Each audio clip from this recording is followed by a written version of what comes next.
نن بیا پیاوړي لیکوال ملګري سره یو ځای یو، په یوه ځای ناست یو. خو دا شی موږ نن احساس کړي، خپله مې شعرونه سره ویلو، خو ما دا خواست وکړي و کمال صاحب ته، و ډاکټر عصمت نرین صاحب ته، دا نورو ملګرو او خصوصا طاهر لیوال ته، ما ورته راسئ ګس یو کوچنۍ مشاعره یې کړو چې دا زموږ شعرونه او دا ستاسې شعرونه چې دي دا ګس سره شعر هم کړو، خلک یې واورو. نو په داسې سلسله کې نه د تیمورشاه کمال په حجره کې سره راټول سوي یو، په اتفاق نه دی، واقعي راغلي یو. نو کمال صاحب ته به زه دا ووایم چې زه به تا ته ګس نن اوله بلنه وکړم چې ته خو یو شعر راته ووایې، یو غزل خو راته ووایه، ما ته ووایه، طاهر لیوال ته ووایه، ستړي پښتون کم پیج دی و هغو ته یې ووایه چې ستړي پښتون پیج ته یې ورکوو. نو ارشاد کمال صاحب. ډاکټر صاحب ستا په اجازه، شهزاد صاحب ستا په اجازه، طاهر صاحب ستا په اجازه، په هر دور کې باغي وي شاعران، په هر دور کې باغي وي شاعران، رښتیا وایي لیوني وي شاعران.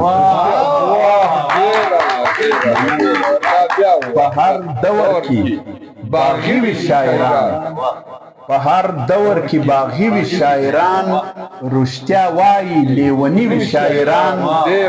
د ظالم او باطل مخ ته تل ولاړ وي، د ظالم او باطل مخ ته تل ولاړ وي، ځکه ګران پر هر سړي وي شاعران.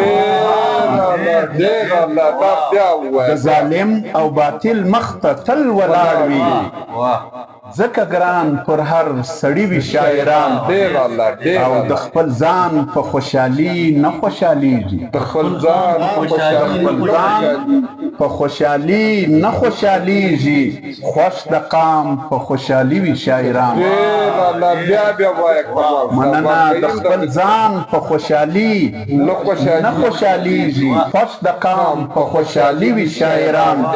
د ولس د زړه آواز وي د خولې چغه، د ولس د زړه آواز وي د خولې چغه، مبارز وي میړني وي شاعران.